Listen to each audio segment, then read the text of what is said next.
Hi అండి, నమస్తే. నా పేరు ఇందుమతి. ఈరోజు మీల్ మేకర్ గ్రేవీ ఎలా తయారు చేయాలో చూపిస్తానండి.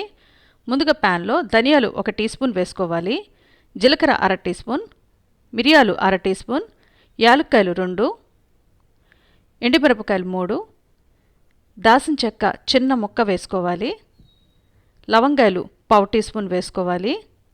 ఇవన్నీ దోరగా వేగే వరకు ఫ్రై చేసుకొని చల్లారిన తర్వాత మిక్సీ జార్లోకి వేసుకొని ఇలా మెత్తగా పొడి చేసుకొని పక్కన పెట్టుకోవాలి.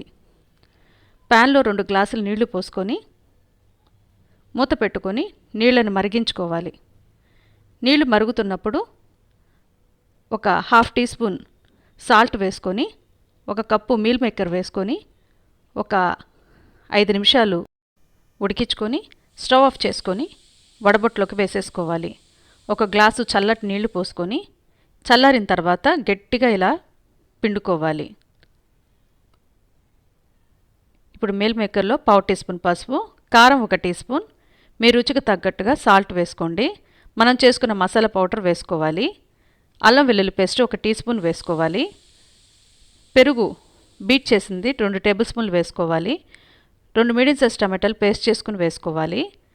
జీడిపప్పు పేస్టు 2 టేబుల్ స్పూన్లు వేసుకోవాలి. ఇవన్నీ బాగా కలిసేలాగా కలుపుకోవాలి. కలుపుకొని పక్కన పెట్టుకోవాలి.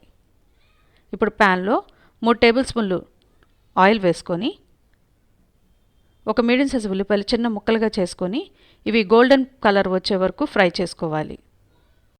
మనం మసాలాలను కలిపి పెట్టుకున్న మీల్ మేకర్ వేసేసుకొని ఒకసారి బాగా కలుపుకొని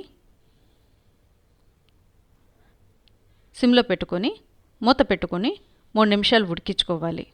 3 నిమిషాల తర్వాత పచ్చిమిరపకాయ స్లైసెస్ వేసేసుకోవాలి. ఫ్రై చేసిన kasuri methi powder 1 tea spoon వేసుకొని ఒకసారి కలుపుకోవాలి. కలుపుకొని 2 నిమిషాలు బాగా ఉడికించుకోవాలి.